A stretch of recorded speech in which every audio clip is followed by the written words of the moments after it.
우리 주님의 은혜와 평안이 여러분의 삶 가운데 함께 하시기를 주님 이름으로 축복합니다. 배에 있는 것인데 이름은 비슷한데 그 쓰임새가 전혀 정반대로 쓰이는 것이 있습니다. 하나는 배를 움직이게 하고요, 하나는 배를 멈추게 하는 것입니다. 바로 돛과 닻인데요. 돛은 배가 물살을 헤치고 앞으로 나갈 수 있도록 하기 위해서 사용하는 그런 것입니다. 반대로 닻은 줄을 메어서 물 밑으로 밑바닥에 가라앉히는 새로 만든 갈고리죠. 여러분들 다 아실 겁니다. 이것을 놓는 것은 한 곳에 멈추기 위해서, 배가 떠내려가지 않게 하기 위해서 그것을 사용합니다. 물론 요즘 배에는 해당되지 않지만 과거에 바람의 힘을 이용해서 가는 범선은 반드시 두 가지가 꼭 있어야만 했습니다. 돛과 닷. 그런데 배는 항구에 붙들어 매놓으려고 만들지는 않습니다. 바다를 향해서 가기 위해서 만드는 것이 그 배의 목적이죠.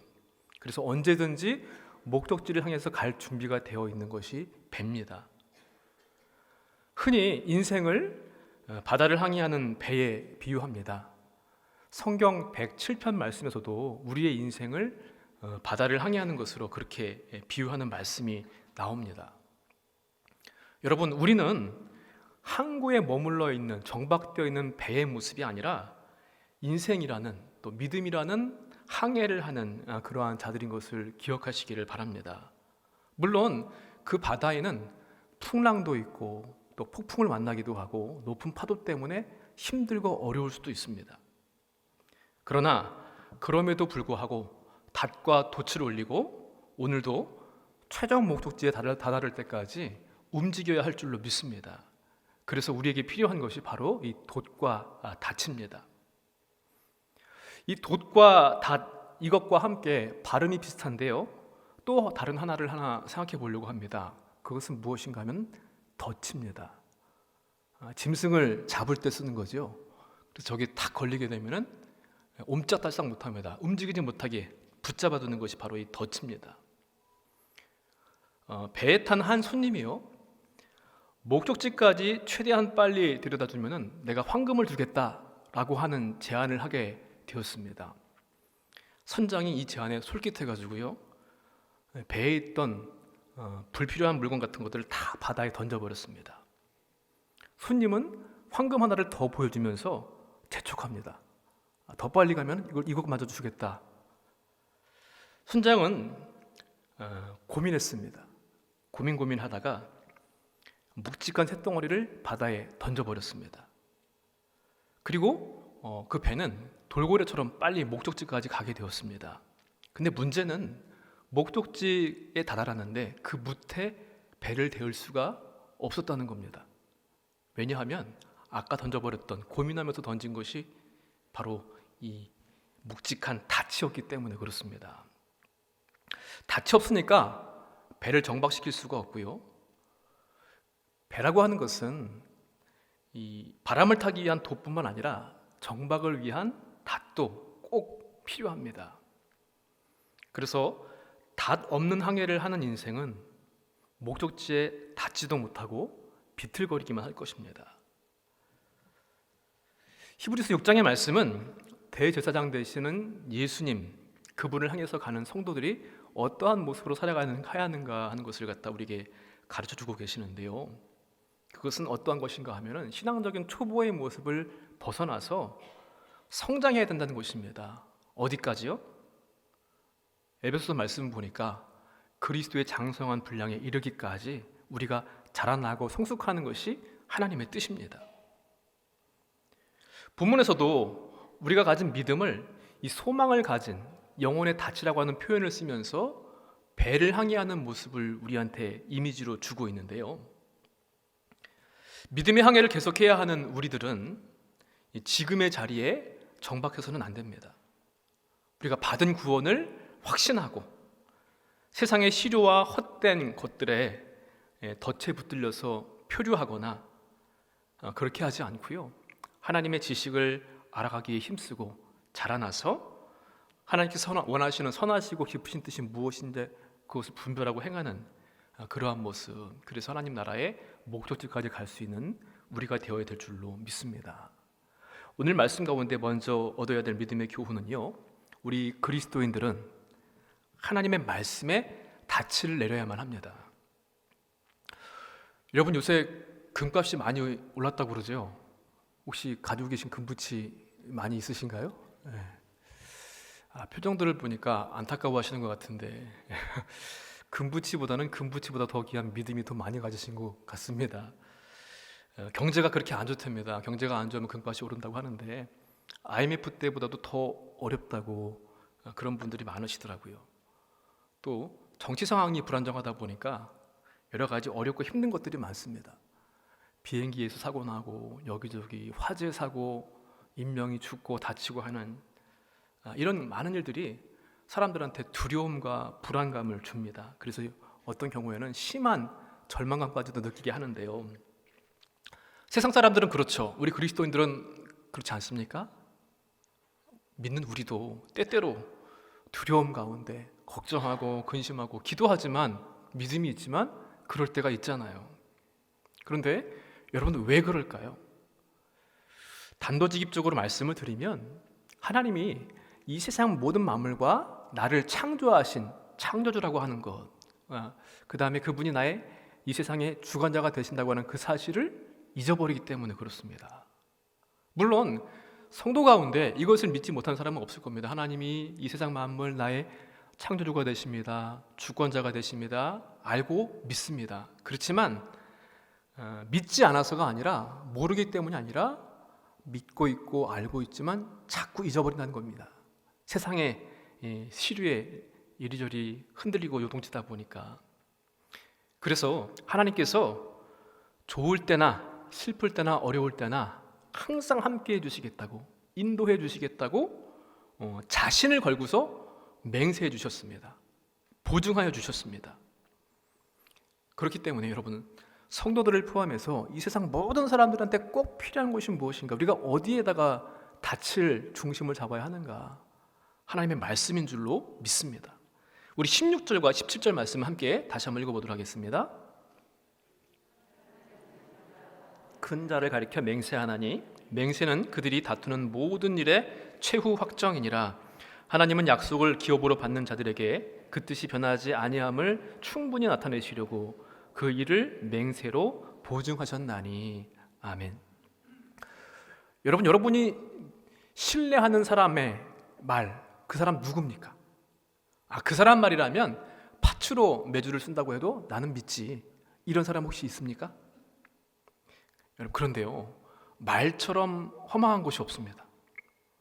철석까지 믿었던 말이, 약속이 거짓으로 드러나고요, 내 인생을 걸었던 약속들이 연기같이 허공으로 그냥 흩어져버리는 것들, 그것을 경험할 때가 종종 있죠. 그래서 이러한 것들을 경험한 사람들은요, 사람의 말을 잘 믿지 않습니다. 그래서 내 말이나 내 주장이 정말 옳다고, 꼭 지킬 거라고 약속할 때, 맹세할 때 나보다 위대한 사람의 이름을 걸고 맹세를 하는 경우가 있습니다. 그만큼 내가 진실하다, 진짜 꼭 맞다, 이런 것이죠. 사람의 말을 믿을 수 없다고 하는 이 사회를 살아간다는 것이 얼마나 서글픈 일인지 모릅니다. 여러분, 그런데요, 그럼에도 불구하고 사람들의 말은 믿지 못합니다. 그러나 하나님의 말씀은 믿을 수 있습니다. 그분은 신실하시고 거짓이 없으시고요, 말씀하신 것은 반드시 지키시는 분이시기 때문에 그렇습니다. 그래서 유대 사회에서도요, 하나님의 이름을 걸고 맹세하면 모든 분쟁, 다툼 다 끝나버립니다. 하나님의 진실하심, 그분의 절대 불변성이 바로 최고의 수단이 되기 때문에 그렇습니다. 앞에 13절 부분 말씀 보게 되면 오늘 말씀에 나와 있지는 않지만 아브라함의 예를 들고 있습니다. 하나님께서 아브라함을 부르시고요, 약속을 맺으시고 복을 주시겠다고 하십니다. 그것이 뭡니까? 복과 번성, 너를 축복하는 자에게 내가 축복하고 너를 저주하는 자에게는 저주하겠다. 복의 근원이 되는 복을 주셨고요, 그 다음에 아브라함의 후손을 통하여서 바닷가의 모래알같이, 하늘의 별과 같이 후손이 많게 해주시겠다, 이런 약속을 주셨습니다. 75세에 이것을 받았는데요, 그런데 그 약속이 이루어지는데 최소 얼마가 걸렸는가 하면은 25년이 걸렸습니다. 그 첫 번째, 그 믿음의 아들 이삭을 100세에 얻게 되지 않습니까? 그리고 아브라함 생전에 다 그 복을 이루어지는 것을 보지는 못했습니다. 그러나 아브라함과 다윗의 후손으로 오신 예수 그리스도를 통하여서 마침내 그 복이 성취되고 이루어지는 것을 우리는 알고 있습니다. 때로는 그 시간이 너무 길기 때문에 하나님 약속이 거짓말이 아닌가? 잊어버리신 것은 아닌가?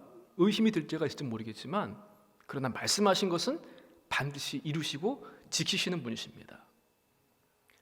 사실 하나님은요, 맹세가 필요 없으신 분입니다. 인간들처럼 바뀌고 변하지 않기 때문에 말씀하신 것은 반드시 지키시는 분입니다.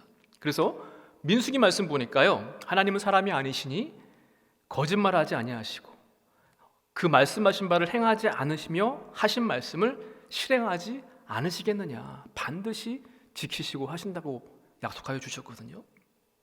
게다가 하나님보다 더 큰 분은 없습니다. 더 크고 위대하신 분은 없기 때문에 다른 어떠한 존재의 이름으로 맹세를 할 필요도 없으세요. 그렇지만 하나님은 당신께서 자신의 이름을 걸고 맹세하신다고 그렇게 말씀하여 주셨습니다. 그러니 더 이상 의심할 여지가 없다는 것입니다. 사랑하는 성도 여러분, 때때로 잊어버리고 또 잘 기억하지 못하고 그런 우리들인데 책망하지 않으셨습니다. 왜 의심하느냐? 왜 잊어버렸느냐? 이렇게 책망하지 않으시고요, 끊임없이 의심하고 끊임없이 잊어버리는 나를 향해서 하나님의 그 얼마나 자상하신지 그 사랑이 느껴지는 부분인데요, 하나님의 이름을 거시고 약속하시고 맹세하여 주셨습니다. 변치 않으시고 거짓이 없으시고 반드시 이루시는 그 하나님, 그러므로 세상의 시류와 풍랑에 흔들리지 말고 표류하지 마시기 바랍니다. 말씀을 듣고 새기고 행하십시오. 신실하신 하나님께 그분의 말씀에 내 영혼의 닻을 내리게 되었을 때 우리는 흔들리는 세상 가운데 살지라도 흔들리지 아니하는 평정을 유지할 수 있을 줄로 믿습니다. 하나님 말씀에 우리 영혼의 닻을 내리시는 우리 모두가 되시기를 주님 이름으로 간절히 축원드립니다.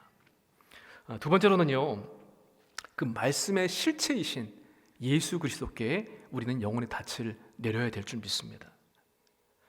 하나님께서 약속하신 그 맹세의 보증은요, 예수님을 통하여서 그것이 이루어졌습니다.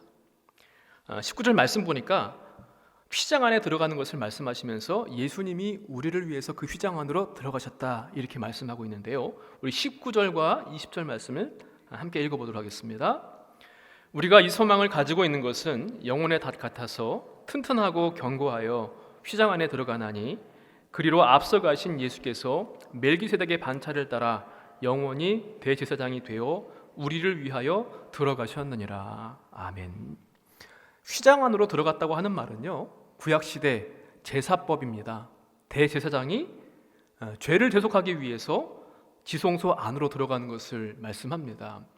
이 지성소는 대제사장만 들어갈 수 있고요, 그것도 1년에 한 번, 유대력으로 7월 10일 대속죄일에 이스라엘 백성들의 모든 죄를 사하는 제사를 집례하고 그 피를 그곳에 뿌리기 위해서 들어갑니다. 지성소라고 하는 것은 그래서 홀리 오브 홀리입니다. 거룩 중에서도 가장 거룩한 거, 하나님께서 임재하시는 그 장소인데, 예수님께서 멜기세덱의 서열을 따라서 그 휘장 안으로 들어가셔서 지성소 안에 가셨다라고 하는 것. 하늘의 지성소는요, 하나님의 보좌, 하나님의 임재하시는 거룩한 장소입니다. 바로 예수님이 십자가에 죽으시고 그 보혈의 피를 통하여서 모든 죄를 사하시고 부활하여 주셨습니다. 그리고 하늘 지성소, 하나님 앞으로 들어가셨습니다.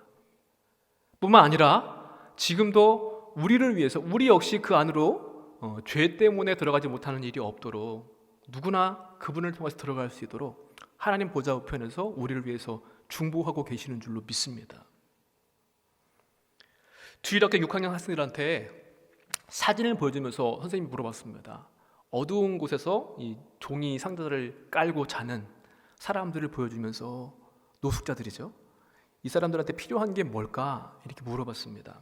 어떤 아이는 음식이요, 어떤 아이는 옷이요, 이렇게 대답을 합니다. 그 중에 남자아이가 조금 신중하게 생각하더니만 안전한 장소요, 이렇게 대답을 했습니다. 그리고 명답이 나왔는데요, 한 여학생이 희망이요 라고 대답을 했답니다. 왜 희망이니? 라고 물었더니 희망이란 좋은 일이 일어날 것을 기대하는 거잖아요 라고 대답을 했다는 거예요.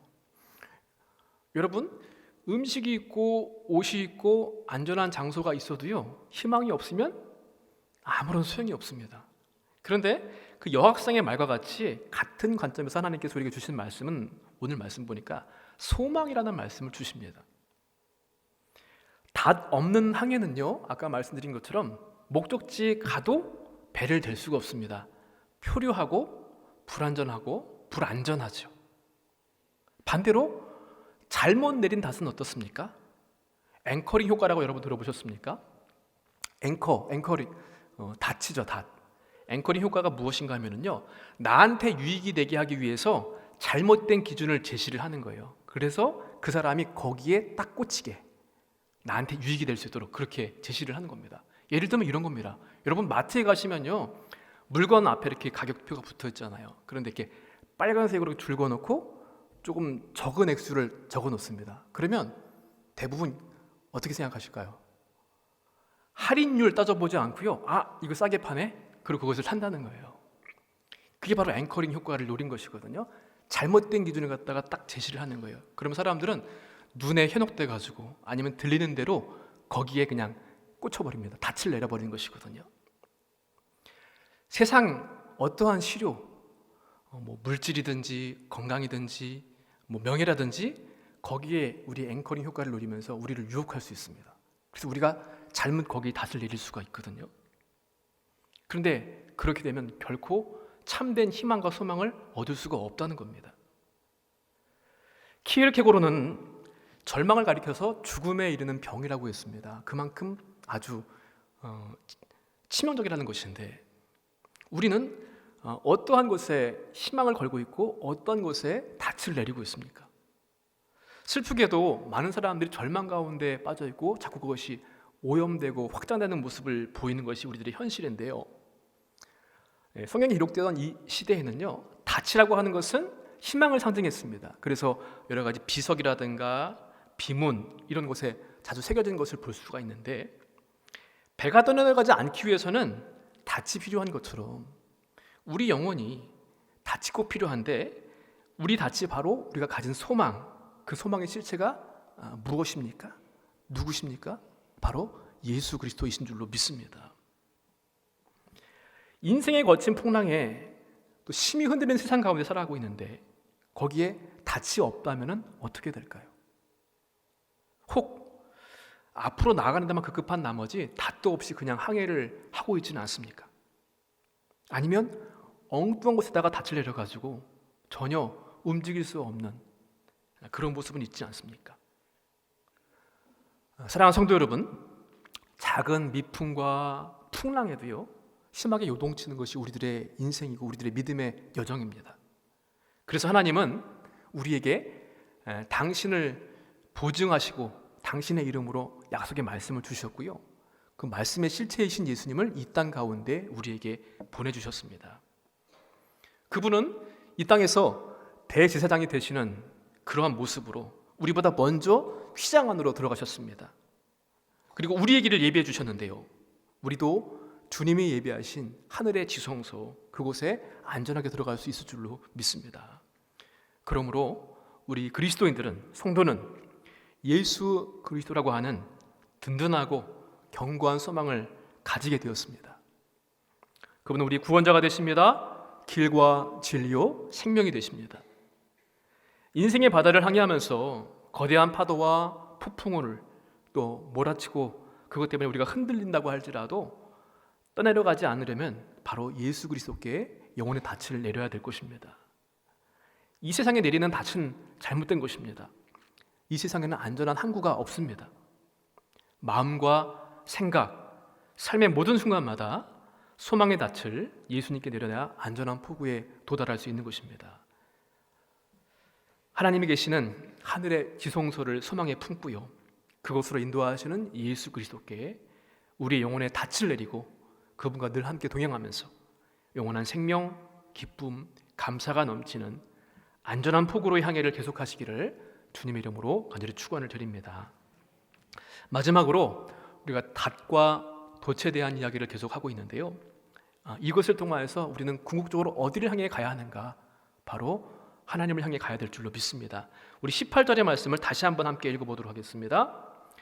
이는 하나님이 거짓말을 하실 수 없는 이 두 가지 변하지 못할 사실로 말미암아 앞에 있는 소망을 얻으려고 피난처를 찾은 우리에게 큰 안위를 받게 하려 하심이라. 아멘. 이 문장을 헬라어 원어를 보니까요, 이러한 뜻을 가지고 있더라고요. 힘 있는, 활력 있는, 그게 바로 여기 나와 있는 큰 안위를 받게 될 것이다. 큰 안위가 바로 그겁니다. 힘 있고 활력이 넘치는 것. 그리고 또 어떠한 내용이 있는가 보니까요, 특별한 초청, 부르심이라고 하는 내용이 이 문장 가운데 들어있습니다. 그 말은 특별한 초청을 받고 부르심을 받은 사람들은 바로 이렇게 힘 있고 활력이 넘치는 것을 받을 수가 있다라는 말씀입니다. 우리가 하나님을 신뢰할 수 있는 근거가 무엇입니까? 이 특별한 힘, 활력이 넘치는 것을 얻을 수 있는 근거가 무엇입니까? 하나님이신데 그분은 전능하시고 불변하시고 약속하신 것은 반드시 지키시는 것, 그것 때문에 그렇습니다. 우리를 가리켜서 그래서 약속을 기업으로 받은 사람들이다, 특별한 초청과 부르심을 입은 사람들이라는 겁니다. 이 히브리서가 기록될 당시는요, 믿음 때문에 핍박과 어려움을 겪고 있던 그러한 시대였습니다. 그래서 이 편지를 기록하면서 그들에게, 성도들한테 핍박과 어려움이 있지만 잘 이겨낼 수 있도록 격려하고 위로하기 위해서 이 글을 쓴 것이고요, 한 걸음 더 나아가서 그것에서 끝나는 것이 아니라 핍박과 어려움 때문에 신앙을 포기하는 것, 아니면 지금의 모습에 안주하는 것, 이게 아니라 한 걸음 더 나아가라. 신앙의 초보에서 성숙으로 그리스도의 장성한 분량에 이르기까지 나아갈 것을 권면하고 있는 것이 히브리서의 목적입니다. 안주하면은요, 그 자리에 있는 것이 아니라 퇴보입니다. 잘하지 않으면 타락해서 나쁜 열매를 맺을 수밖에 없습니다. 우리는 인생이라고 하는, 믿음이라고 하는 항해를 하는 그런 사람들입니다. 항구에만 머물러 있는 것이 아니라 비록 바다 가운데 폭풍이 있고 높은 파도와 두려움에 떨게 하는 바람이 있지만 돛을 올리고 또 하나님 향해서 우리의 돛을 올려서 그분을 향해서 그분이 원하신 뜻이 무엇인가 그렇게 나아갈 수 있어야만 될 줄로 믿습니다. 이스라엘 백성의 모습, 역사를 보게 되면요, 하나님께서는 광야에서 그들을 어떻게 인도하셨습니까? 구름 기둥과 불 기둥으로. 그래서 그것이 움직이면 따라서 움직이고 그것이 멈추면 함께 머물면서 그렇게 따랐거든요. 우리도 돛을 올릴 때가 있고 닻을 내려야 할 때가 있습니다. 그런데 목적지는 어디인가? 바로 하나님입니다. 그분께서 원하시는 뜻, 하나님의 선하시고 기뻐하시고 온전한 뜻이 무엇인지, 그 믿음의 항해, 돛과 닻이 그와 같이 될 것입니다. 사랑하는 성도 여러분, 우리가 이미 받은 구원을 확신하고 닷없이 돈만 달고 항해하는 일이 없도록, 또 세상이라는 덫에 붙잡혀서 표류하는 일이 없도록 우리 믿음의 모습을 점검해야 하겠습니다.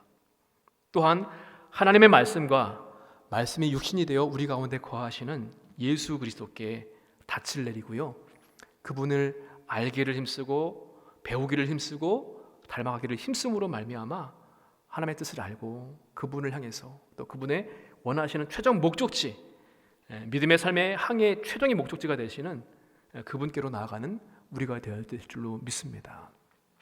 어려운 시대를 살아갑니다. 정치, 경제, 사회, 절망은 죽음에 이르는 병이라고 했습니다. 우리는 소망을 가지고 있습니다. 절대 변함이 없으시고 어려울 때에도 기쁠 때에도 함께 하시고 인도하시겠다고 보증하시고 맹세하신 하나님, 그분의 말씀이 있고요, 우리와 함께 하시는 주님, 성령께서 함께 하십니다. 우리는 때로는 폭풍 가운데 있을지라도 그 가운데도 함께 하신 주님을 바라보면서 날마다 믿음의 항해를 향해서 달려나가시는 우리 모두가 되시기를 주님의 이름으로 간절히 축원을 드립니다.